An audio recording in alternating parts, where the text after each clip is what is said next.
ഇതൊരു പാർട്ടീഷൻ വാളാണ്. ഇത് റാമഡ് എർത്ത് എന്ന് പറയുന്ന ഒരു സ്പെഷ്യൽ കൺസ്ട്രക്ഷൻ രീതിയാണ്. ഇതെങ്ങനെ ചെയ്യല്?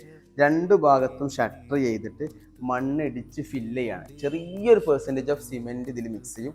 ഇത് ഏകദേശം 30 സെൻറ്റിമീറ്ററിൽ കംപ്ലീറ്റ് പ്യുവർ മണ്ണാണ്. പക്ഷെ ഇതിന് വ്യത്യസ്തമായ വേരിയൻ്റ് വന്നിട്ടുണ്ട്. വ്യത്യസ്ത കളറിലുള്ള മണ്ണ് ഇങ്ങനെ ഓരോന്ന് പാറ്റേൺ ആയിട്ട് ചെയ്യുമ്പോഴാണ് ഈ ഒരു ഡിസൈൻ വരുന്നത്. ഇത് ശരിക്കും ഒരു ലിവിങ് ആണ്. പൂർണ്ണമായിട്ട് മണ്ണ് കൊണ്ട് ഉണ്ടാക്കിയ ഒരു വീടിൻ്റെ ലിവിങ് ആണ്. ഈ ലിവിങ്ങിലെ മറ്റൊരു സ്പെഷ്യൽ കാഴ്ച എന്ന് പറഞ്ഞാൽ മണ്ണ് കൊണ്ട് ഉണ്ടാക്കിയ ഒരു സിറ്റിംഗ് ഏരിയയാണ്. വേണം നിങ്ങൾ സോഫ എന്ന് വിളിക്കാം. ഇവിടെ എന്ത് ചെയ്തിട്ടുണ്ട്? ഫുള്ള് മണ്ണ് ഫില്ല് ചെയ്തിട്ടുണ്ട്. അതിൻ്റെ ഇവിടെ പഴയ വളപ്പൊട്ടുകൾ കൊണ്ട് ഒരു ഡിസൈൻ ചെയ്തിട്ടുണ്ട്. ഇതിൻ്റെ ഫ്ലോറിങ്ങിലും ആ ഒരു മെറ്റീരിയൽ ഉണ്ട്. ഈ ഒരു ഭാഗത്ത് നമുക്ക് ആ കളർ പാറ്റേൺ പൂർണ്ണമായിട്ടും കാണാൻ പറ്റും. എക്സ്പോസ്ഡ് കോൺക്രീറ്റ് ആണ് സീലിങ്ങിൽ അവർ കൊടുത്തിട്ടുള്ളത്. മറ്റൊരു നാച്ചുറൽ സംഭവം എന്ന് വെച്ചാൽ സാധാരണ വരുന്ന തെങ്ങ് ഉണ്ടല്ലോ, ഈ തെങ്ങ് ഈർന്നിട്ട് അതാണ് പാർട്ടീഷനായി ഉപയോഗിച്ചിട്ടുള്ളത്. 100% നാച്ചുറൽ പ്രൊഡക്റ്റ്